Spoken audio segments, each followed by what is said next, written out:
Então, boa tarde a todos. Sou o Leonardo Luan Moreira Serpassá.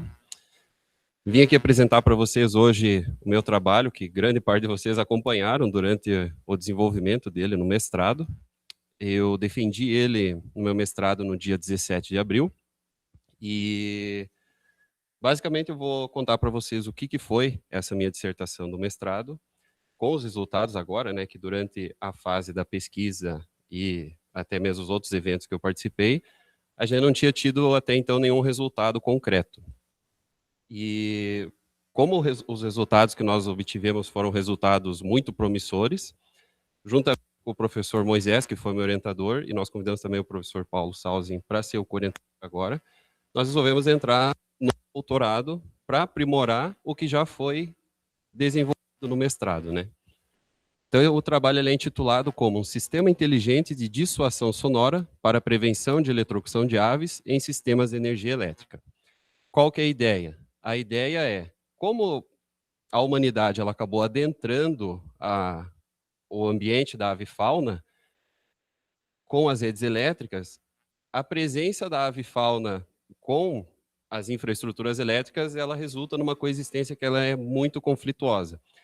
Então, a ideia é justamente que a avifauna ela siga se reproduzindo, siga prosperando, logicamente, mas um pouco longe das redes elétricas, para justamente mitigar a eletrocução e também a colheita das aves com essas infraestruturas.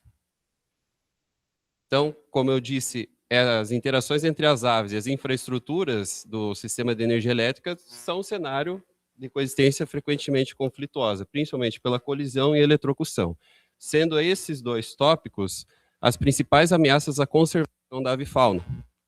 Além do que, essas situações elas vão acarretar não somente na perda de indivíduos reprodutivos, mas contribuem também para a fragmentação de habitats e o desequilíbrio ecológico local. Então, entre os anos de 2009 e 2021, houveram mais de 19 mil interrupções no fornecimento de energia elétrica por colisões e eletrocuções de aves em países da América do Sul. E o mesmo autor, ele também conceitou que pelo menos 85 espécies de aves elas foram afetadas por transmissão e redes de distribuição nesses países sul-americanos. E nesse slide aqui eu trago para vocês duas imagens de duas espécies de aves que são muito comuns aqui no sul do Brasil, que é a caturrita e o João de Barro. O que acontece? Essas espécies elas acabam construindo seus ninhos nas infraestruturas da rede elétrica, seja na rede de transmissão, quanto na rede de distribuição em média e baixa tensão. Como essa imagem aqui, esse casal de João de Barro, essa imagem aqui ela foi registrada, né, na subestação do DEMEI. Esse casal de João de Barros, eles construíram o seu ninho no barramento de 69 kV, e ao lado tem um ninho de chupim que foi construído nas conexões das chaves seccionadores da mesma subestação. Então, quando ocorrer um curto-circuito por conta dessas aves na subestação de energia, vai ocorrer um apagão e toda a Ijuí vai ficar sem energia, né? Por isso que o dispositivo que nós resolvemos implementar, ele foi testado e analisado no contexto de uma subestação de energia, e também pode ser implantado nas redes de distribuição.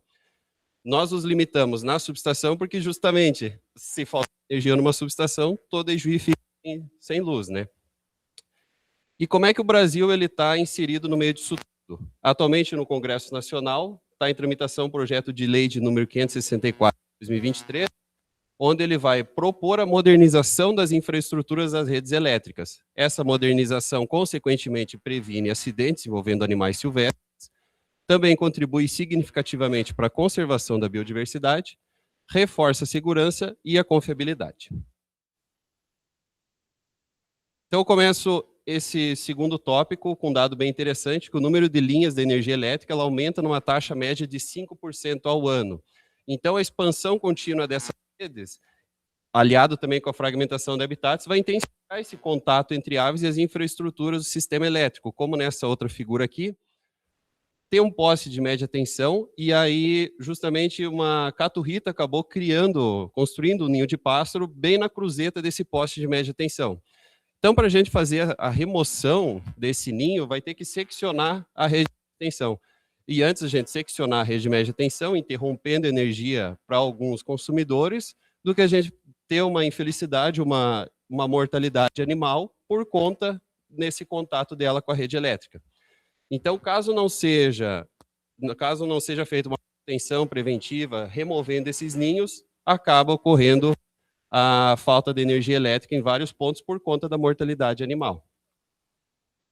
Mas, atualmente, tem algumas medidas preventivas que elas são implementadas pelas concessionárias, sendo as principais a instalação de inibidores de nidificação, a sinalização de cabos, o isolamento de componentes energizados e o manejo da vegetação adjacente à rede elétrica.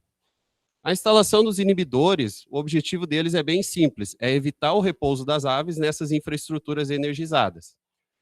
Dessa forma, é instalado um pequeno inibidorzinho, que depois vou mostrar a foto para vocês, que ele é constituído de polipropileno, tem um custo baixo, mas uma eficácia variada. Esse aqui é o inibidorzinho, e nesse caso ele foi instalado numa conexão derivante a uma chave, um isolador de uma chave fusível. Também tinha uma alta presença de ninhos de pássaro nessa conexão. Outra alternativa é a substituição em larga escala dos condutores de transformadores de média tensão por outros condutores isolados. Porque grande parte dessas interrupções está associada na construção de ninhos. Então, nessa figura aqui tem uma caturrita que veio ao óbito porque justamente ela foi instalar um gravetinho no seu ninho que foi construído nos terminais de média tensão no transformador. Só que essa solução ela é bem eficaz, só que tem um problema relacionado ao elevado custo e também uma mão de obra especializada para poder fazer essa substituição. E aí, nessas duas figuras, é um exemplo claro. Aqui tem um transformador que ele não possui os cabos isolados e tem um ninho de pássaro, e aqui o mesmo transformador, já sem o ninho de pássaro, né, ele foi removido, e com a instalação dos cabos isolados e as capas protetoras nos terminais de média tensão. Por fim, outra alternativa é o manejo da vegetação adjacente. Então, essa é uma alternativa que ela é bem eficaz para mitigar essas aves, porque ele vai reduzir o risco dos contatos diretos, além do que ele contribui para a diminuição da disponibilidade de materiais. Só que qual que é o problema dele? É um caráter contínuo, então é um método que precisa ser feito uma verificação corriqueira e também precisa de uma mão de obra especializada para poder fazer a remoção dessas árvores e arbustos que estão próximos à rede elétrica. E aí, por conta de como a gente não tem uma maneira, um método de prevenção dessas aves tão eficaz e que também demanda uma verificação frequente, nós pensamos uma solução que ela seja autônoma, com base em monitorar a presença dessas aves através de alguns sensores. Dessa forma, nós encontramos como a melhor opção fazer a implementação do sensor SPIR. Isso porque a gente precisa de algum sensor que ele tenha uma precisão, um tempo de resposta adequado, um baixo consumo energético e também uma viabilidade econômica. Por isso, os sensores SPIR eles foram os escolhidos. Esses sensores, eles são sensores que eles operam com uma detecção via infravermelha. E essa detecção infravermelha é por variações no fluxo da radiação, ou seja, conforme varia a temperatura no ambiente, sendo a temperatura corporal maior que a temperatura do ambiente, ele automaticamente muda para um nível lógico alto e ocorre essa detecção. Eles são sensíveis às trocas térmicas, e aí isso ajuda nós a sabermos quando que tem aproximação de uma ave no local, no perímetro monitorado. Eles são de baixo custo, uma elevada robustez, uma resposta rápida, uma facilidade de integração e o principal motivo, um ângulo de detecção de 110 graus. Então, esse ângulo aqui ele é fundamental na nossa aplicação, porque as aves elas podem vir de qualquer direção. Elas podem vir tanto da esquerda, quanto da direita, quanto de cima, de baixo. E a gente precisa de um sensor que ele tenha um ângulo amplo para esse monitoramento, porque se a gente implementasse um outro tipo de sensor que foi analisado anteriormente, o sensor ultrassônico, ele não tem esse ângulo de detecção tão amplo. Então, muitas vezes a gente não tinha o acionamento do dispositivo porque sensores ultrassônicos eles não detectavam, que não estavam na detecção deles. Já os sensores PIR, eles tornaram essa nossa limitação. Como eu falei anteriormente, esse dispositivo ele é projetado justamente para evitar a presença das aves na rede elétrica. E aí, para fazer essa mitigação, ele vai detectar essa presença através de alguns dos sensores que eu comentei anteriormente, e ele vai emitir alguns sinais de desconforto acústico. Esse desconforto acústico, de acordo com a literatura, o desconforto acústico selecionado foi uma frequência de 4 kHz, que de acordo com a literatura, as aves elas têm uma maior sensibilidade auditiva de 1 a 5. Portanto, nós selecionamos essa frequência de 4 kHz, de acordo com alguns testes que foram feitos em etapas passadas, e aí resolvemos implementar e tivemos uma boa resposta, um bom feedback com as aves tendo uma sensibilidade. Outra coisa é que esse protótipo ele vai atuar no armazenamento das informações de dia e horário, o que vai permitir monitorar qual que é a frequência das aves, e também essa funcionalidade desse datalog, ele provê alguns subsídios para que as concessionárias elas realizem algumas manutenções preventivas e otimizem a gestão dos seus ativos. Então, qual que é o circuito de gerenciamento de carga desse dispositivo? Esse dispositivo, a energia que é fornecida para ele funcionar é através de baterias. No caso, foi implementado um pack de baterias, 4 baterias as 18650 de 1 lítio. Essas baterias elas são carregadas por um painel solar. Esse painel solar, a energia, a irradiação solar, ela é enviada por um BMS, né, que no caso foi o TP4056, faz a recarga dessas baterias. Essa tensão ela é nivelada para 5 volts, o que vai alimentar o Arduino Nano. O Arduino Nano é o cérebro pensante desse sistema. E aí, depois do Arduino Nano, nós temos o módulo de armazenamento do Datalog, que é num cartão SD, também o Real Time Clock, que faz esse monitoramento da data e do tempo, bem, os sensores PIR e assim sucessivamente. Só que qual que é um problema? O problema é que a gente não sabia qual que era a autonomia desse dispositivo. Para a gente saber essa autonomia, nós resolvemos fazer um teste sem a recarga do painel fotovoltaico. Então, o consumo energético ele é composto por uma parcela fixa, que é referente ao estado quiescente do sistema, que essa parcela fixa não tem como fugir, né? Todo dia de teste vai consumir uma parcela fixa, mas a parcela o que varia, né? Conforme as ativações de sensores sonoro. Então, essa aqui é o modelo matemático do consumo energético, o consumo energético diário, e aí, para a gente fazer essa resiliência, né, e a eficácia do banco de baterias, nós tiramos a recarga solar via o painel fotovoltaico e nós consideramos justamente qual que era o state of charge do dia anterior.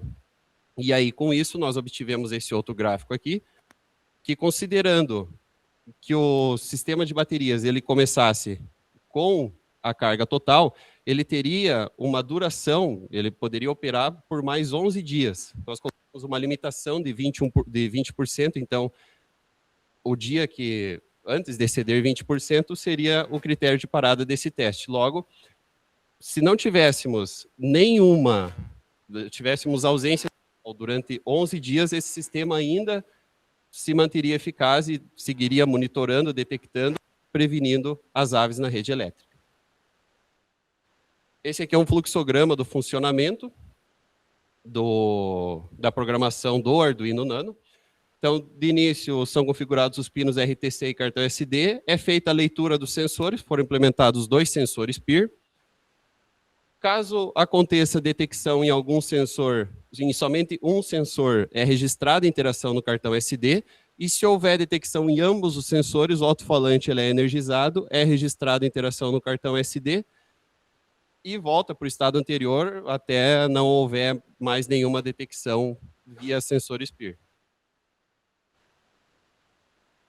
A montagem do protótipo da caixinha ela pode ser visualizada nesse esquema aqui do SolidWorks, com as dimensões. E aqui é uma vista frontal e uma vista lateral. Aqui na frente, essas duas bolinhas são os 2 sensores PIR que foram implementados, e em cima o painel solar para a recarga das baterias. E essa aqui é uma vista do interior da caixinha, juntamente com o alto-falante aqui, o pack de baterias, o conversor boost, aqui o módulo que faz o registro do datalog e assim sucessivamente. E os nossos resultados. Para a gente quantificar esses resultados, nós implementamos esse dispositivo em uma subestação de energia elétrica, subestação de energia elétrica do DEMEI, mas antes disso, esse trabalho ele passou pela avaliação, foi submetido, né, e também aprovado pelo Comitê de Ética no Uso de Animais e pelo CISBio. Ambos esses órgãos autorizaram a execução desse projeto, desde que não houvesse a coleta das espécies, que não foi o que não era o propósito do trabalho, era somente analisar sem coletar, sem fazer a captura de nenhuma ave. Então, os testes práticos ocorreram na subestação do DEMEI, justamente no banco de capacitores, que foi o local onde relatado, né, pelos responsáveis técnicos, que era o local com maior presença de aves na subestação. O procedimento adotado para fazer a eficácia do protótipo considerou duas condições. A condição A, que foi a detecção e o registro de aves, com emissão de sonoro inativo, ou seja, só a detecção e o registro. E a condição B, a detecção e o registro com o sinal sonoro ativo. Essa aqui é uma figura da instalação do protótipo, né? Até no momento que foi instalado e feito esse registro fotográfico, tinha um chupim em cima da própria caixinha. Tá bem bravo nessa hora. E aí, os nossos experimentos, os nossos dados são os seguintes. Esse dispositivo ele foi implementado durante 12 dias, sendo 6 dias na condição A e 6 dias na condição B. Em todos esses dias aqui, a gente vê que teve um decaimento em relação ao outro dia, com exceção desse dia aqui, onde esse aqui era o dia 2. No dia 2, a condição A sem ruído teve 649 interações, e o dia 2, correspondente a com ruído, teve 708. Então, a gente teve um aumento. O que fez com que a gente não pudesse simplesmente confirmar pela média das detecções se foi mesmo uma redução ou se não foi um acontecimento ao acaso. E aí, outra coisa que chama atenção é esse dado aqui, que foi tanto para a condição sem ruído quanto para a condição com ruído, nós tivemos baixas interações. Isso se dá porque era um dia de chuva. Então, a gente escolheu justamente analisar esse dispositivo para ambas as condições em dias chuvosos, para a gente saber qual seria a resposta. E mesmo em dias chuvosos, nós tivemos uma redução. Mas, como essa redução aqui ela contrariou a gente atuar somente pela média, nós resolvemos implementar um modelo estatístico para saber se realmente tinha embasamento teórico ou não essa possível redução. Então, o fluxograma do processamento estatístico.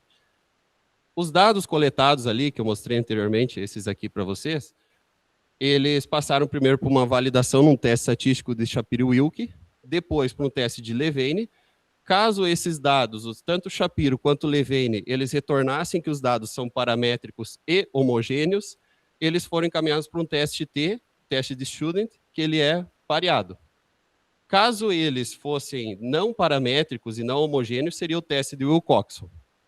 Depois que foi submetido esses dois testes, a gente tinha que saber qual que era o valor P. Caso o valor P ele fosse inferior a 5%, então, realmente, nós tivemos uma diferença significativa e o protótipo ele mostrou-se eficaz. Caso não, a gente não pode quantificar estatisticamente se realmente ele evita a presença das aves ou não. Então, o teste de Shapiro-Wilk, ele tem como premissa verificar a normalidade dos dados amostrais, tanto para a condição sem emissão sonora quanto com emissão sonora. Através desse gráfico aqui, QQ-Plots, a gente pode verificar que realmente ele segue uma distribuição normal e tem um valor maior que 5%. No teste Shapiro, se for menor que 5%, então ele é não paramétrico. Se for maior, ele é paramétrico. Nesse caso, tanto com ruído quanto sem ruído, ele foi paramétrico. Depois o teste de Levene, que ele testa a homogeneidade dos dados amostrais, também o nível de significância de 5%. Então, por esse gráfico aqui do box plot, a gente pode ver que, e também o valor P, né? O valor P ele foi bem superior a 5%. E até a gente pode ver que não tem nenhum outlier, assim, esses dois pontos aqui que seriam os outliers, eles justificam porque justamente era uma condição chuvosa, eram 2 dias chuvosos. E, por fim, como era um teste paramétrico e homogêneo, foi destinado o teste de Student para fazer a sua análise. E essa análise revelou uma estatística de um valor P inferior a 5%, o que confirma a redução na presença aviária estatisticamente, comprovando a eficácia do sistema sonoro. Então, aqui nesse outro gráfico, daí foi inserida a parte das médias, em que a condição A sem ruído teve um valor médio de 688 interações, e a condição com ruído 537, o que dá uma redução de 22% na presença das aves. Por fim, as conclusões que a gente pode tomar desse trabalho é que a integração das tecnologias de detecção de baixo consumo, automação no afugentamento e autonomia energética constitui uma estratégia viável e eficaz. A frequência de 4 kHz ela mostrou-se eficiente para o afugentamento, estando dentro do limiar de sensibilidade das espécies. A autonomia energética do protótipo, junto com o uso dos sistemas fotovoltaicos, conferiu a esse dispositivo uma versatilidade para a instalação em pontos remotos da subestação, no meio de redes de média tensão isoladas e em qualquer outro lugar que não tenha acesso a um cabeamento de baixa tensão. Os testes a campo eles confirmaram a resistência do hardware a interferências eletromagnéticas e também às intempéries climáticas. A aplicação do teste de Student permitiu inferir com segurança científica a redução de 22% na presença das aves. E também esse protótipo ele mostra ser eficaz na coleta dos dados da presença aviária. E essas informações podem contribuir de forma significativa nas atividades de manutenção e gestão de ativos das concessionárias de energia. E aí, como trabalhos futuros, a gente pode elencar justamente incorporar nesse protótipo uma comunicação LoRa, para que seja feito monitoramento a longo alcance em tempo real, monitoramento que eu digo data log, né, que está sendo feito pela caixinha.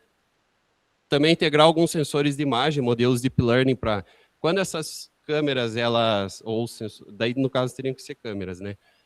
Quando essas câmeras detectarem que, por exemplo, é uma caturrita, aí vai destinar a frequência ideal para mitigar pela caturrita. É um chupim, a frequência ideal do chupim, a pomba, a frequência da pomba, e assim sucessivamente. Esse nível 3 é o que eu já falei. E o quarto, testar o protótipo com outras subestações, né, porque cada subestação tem uma característica específica. E, por fim, realizar alguns experimentos para avaliar o raio de ação do protótipo no afugentamento das aves. Então, essa dissertação de mestrado rendeu algumas publicações, que foi num congresso e em 2 capítulos de livro. Essas são minhas referências e agradeço a todos pela atenção.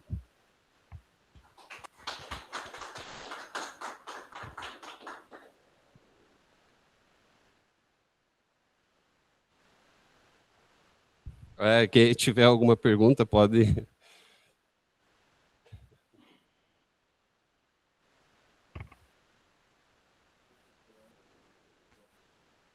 João levantou a mão, pode... Eu estava procurando o botãozinho de aplauso, eu clico ali para acidente às vezes. Mas sobre o impacto ambiental dessas, de qualquer infraestrutura de energia, não existe uma maneira de ser 100% seguro para os animais, né? Sempre vai ter algumas... Sim, sempre tem, nunca nada é 100%, né? Como os outros métodos que já estão sendo implementados, mesmo assim, até mesmo quando são instalados os cabos isolados, aqueles lá, as aves elas voltam a fazer ninho no local, algumas aves voltam a irem ao óbito, né?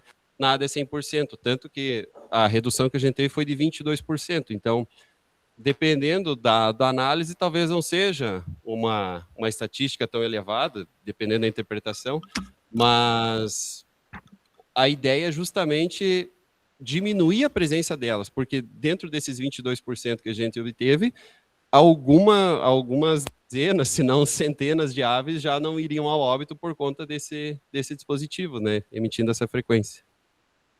Sim, porque animais, eles sempre A gente tem um coelho aqui em casa agora, da minha irmã, e ele ele rói fios, tipo, ficar nessa internet aqui por um tempo por causa disso. Então, os animais não têm como mitigar muito o comportamento deles, e essa ideia de espantar eles realmente é bem interessante. E outra coisa que até a gente analisou é que esses 22% não quer dizer que realmente uma caturrita ela se aproximou lá do banco de capacitores, um chupim, né, se aproximou do banco de capacitores, emitiu a frequência, ele foi embora e ele não voltou mais. Não, pode ser que ele voltou depois porque justamente ele tem que se reproduzir, tem a outro chupim lá, então eles justamente é para eles não ficarem tanto tempo, né? E eles vão voltar de uma forma ou outra. A ideia é que eles voltem menos até que uma hora eles veem que aquele lugar não é tão bom para eles. Essa Porque os animais vão fazer o que os animais vão fazer, né? é. Obrigado. Ótima apresentação, parabéns. Obrigado.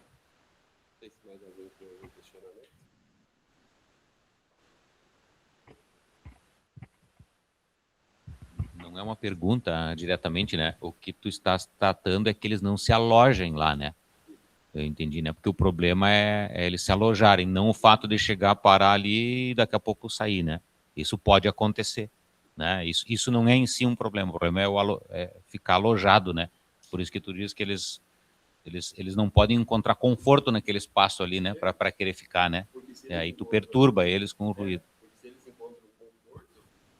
A chance deles continuarem andando e aí do nada encosta num condutor é maior, se eles se sentem em casa nesse local, né? Isso aí. Vamos colocar, na verdade, sempre tem dois riscos, né? A vida do próprio animal, que vai, e no momento em que fechar um curto ali, de uma subestação, como o Leonardo falou, assim, cai a subestação, cai um segmento considerável da cidade, né? Então é um pouco isso. Eu instigava, eu brinco com ele, né? Que eu incomodei ele tanto que ele me convidou agora para o doutorado de ser orientador, acho que é para me parar, né? De incomodar ele. Mas assim, ó, eu acho que o desafio agora é primeiro ajeitar aquele ninho de rato, né? Tu não me mostra mais aquela foto. Eu chamo ninho de rato o protótipo dele. Mas assim, brincadeiras à parte, acho que a gente está cheio de ideia, né, Moisés? Mas porque eu vejo o seguinte: primeira coisa que eu perguntei para ele é fazer uma pesquisa mais afundada aí em relação à frequência. Porque eu sempre brinco assim com... Vocês ouviram já aqueles apitos de cachorro? E o pessoal, sim, não, vocês não ouviram porque é uma frequência que não é captada pelo ouvido humano. Mas, infelizmente, numa primeira análise aí que a gente viu, né, é a mesma frequência. Então, o que vai incomodar o pássaro vai incomodar o humano também. Então, isso é um dos problemas, né? Outro seria o seguinte: quanto ser mais eficaz. Daí eu acho que dá para abrir com esse... Porque isso é uma prova de conceito. E ele fez todo o trabalho estatístico em cima ali, fez um trabalho legal para mestrado mesmo. Mas agora a gente poderia trabalhar com análise de imagem. Então, quando se aproxima o pássaro, porque isso vai ser de local a local, ele faz uma identificação e daí sim ele acha uma frequência que para aquela espécie vai ser mais útil, né? Ou no caso, ruim para a espécie, né? Mas é bem essa ideia, assim, são dois problemas. Primeiro é preservar a vida do animal e depois o próprio sistema de distribuição de energia, né? E outra coisa assim que dá para elencar é que dá para fazer algumas rotinas de programação. Por exemplo, o chupim ele se aproximou e aí viu que ele continua. Depois de, vamos dizer assim, 3 emissões ele continua. Então daí a gente troca a frequência. Dá um choque pela frequência. E aí troca a frequência, ou seja, tanto que tem alguns trabalhos que eu analisei na literatura que eles fazem isso, é como se fosse um modelo dinâmico. Continuou, então vai outra frequência, ou muda, tipo assim, ele começa a emitir em intervalo espaçado, para justamente a ave sair, não continuar, porque as aves, os animais, eles costumam se acostumar com uma frequência, né? Então, tendo essa variação também é bem interessante. Teria que quantificar estatisticamente quanto que representa trocar essa variação, ter esse jogo assim. Então, como o professor falou, tem várias ideias aí. E a lista está grande, professor.